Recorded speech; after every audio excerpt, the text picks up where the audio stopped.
Today we are going to be busy working on a car I turned over last night. I'm sure you've seen the footage by now, and got a bunch of stuff. We really don't know what it got because we were thrashing to just get it back together to get it in the trailer. Always pull the electronics on it. Doused it down with simple green because we had a water leak and it had antifreeze in it, and so it had dirt and grime everywhere. These are thread inserts that are built into the tank, and yank that out. We're gonna put a plate across there on the inside of the tank. We have quite a bit of work to do here, and we don't even know if we have all the parts to do it. But you know what? It's nice out today. There's nobody I'd rather be at the racetrack with than Chuck and Dave, so. Do you have caps for this today? I don't. So duct tape? Don't add it. Yeah, we got everything you can have. Yep. Need like 4 turns, right? Oh, the calm before the storm. How about that Macri rig? Oh, man, these Outlaw guys have some of the nicest trucks and trailers and all the equipment. Man, if I had dreams anymore, getting to be an Outlaw driver would definitely be one of them. Traveling the states, you know, so I would love to do some wing racing, but my opportunities are without the wing because that's my specialty. That's what I've always done, you know, and so eventually I think wing racing is in the books, you know, get something over my head, get something to keep me from flipping over. You know, non-wing cars are dangerous.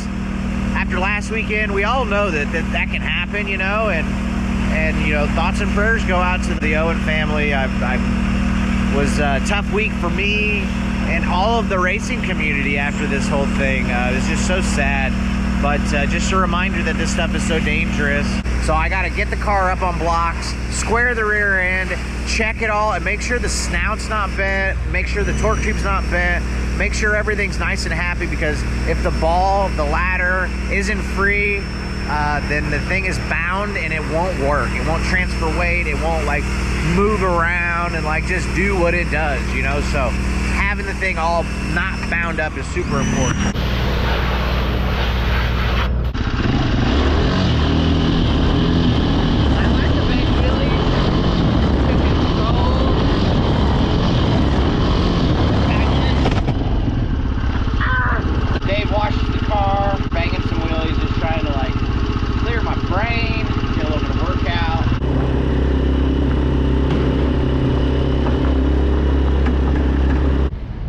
Bent the rear arms on the car. We put another set of arms on the car, but I didn't have a matching set.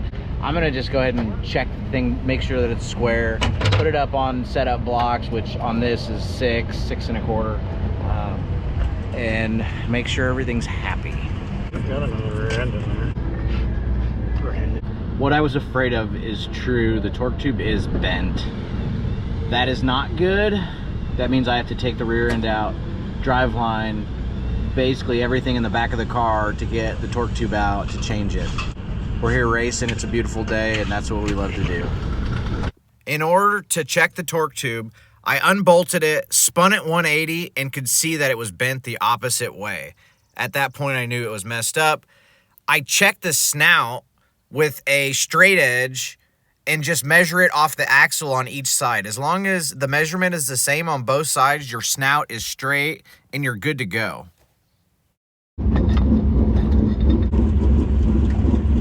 About as fast as I've ever done one, but we don't have a lot of help, we don't have a lot of parts, so I really was trying to not pull the rear end out and change and put a brand new rear end and thrash again, you know, like it's just more stuff.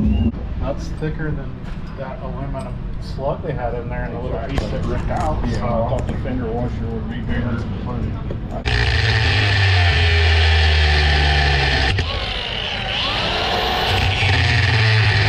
If I take my time, Hey, Let's not get hurt. I have a vice in my trailer.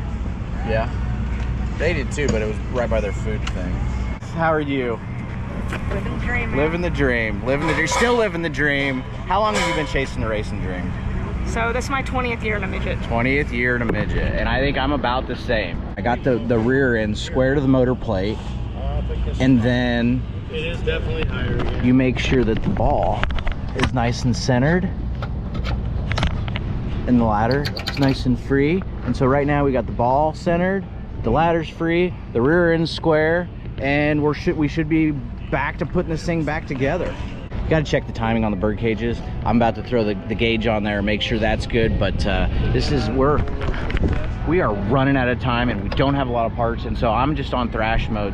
Typically I would put it up on blocks and make sure the rear end was square, and then put the top radius rods on the bird cages, put the bird cage as at 0 or 1 degree, and then bring the bottom arms up to it. And that's how I typically do it. But we're at the track, we're in a thrash, and I'm trying to get this thing done. So now that we got the rear end all fixed, get it ready to race. So got the setup blocks underneath it.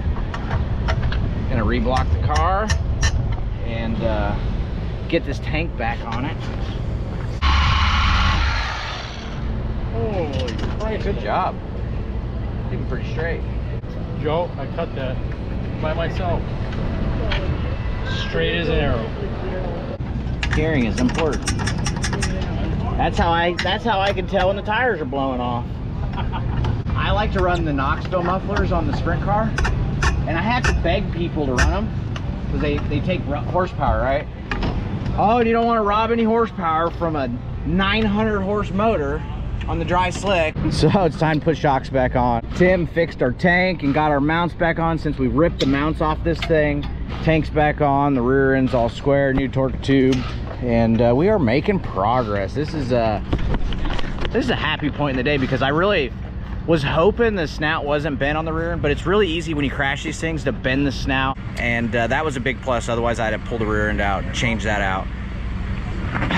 And we've already put a new front end in it, and shocks and fuel tank and radiator, and it's been an intense week. And you know what, we came to the races expecting to just have a killer weekend because they've put so much time into this thing, and then, you know, one little issue like the radiator leaking got us just totally behind on the night, starting super deep, you know, just kind of going for it, trying to go forward, and I ended up turning the thing over because it's not over until the fat man sings, and they hadn't dropped the checkered, so it wasn't over, and I still had a shot, you know, so we were hanging it out there. But, you know, if we would have just got through our heat race and started up front, you know, I would have raced a whole different race. So talk about 0 to 0 real quick, but tonight's a new night. We're gonna make this thing happen.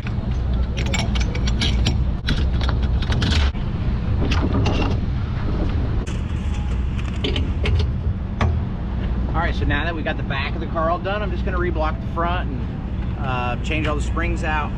I bent a left front shock, so I needed to change out a shock.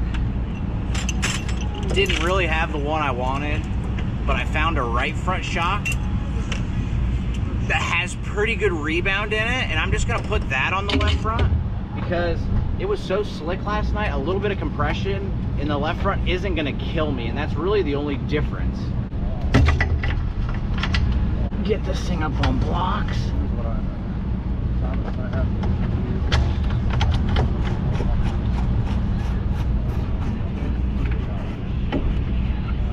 She is back together. Looks like Chuck just came back with our mandatory 2 tires a night.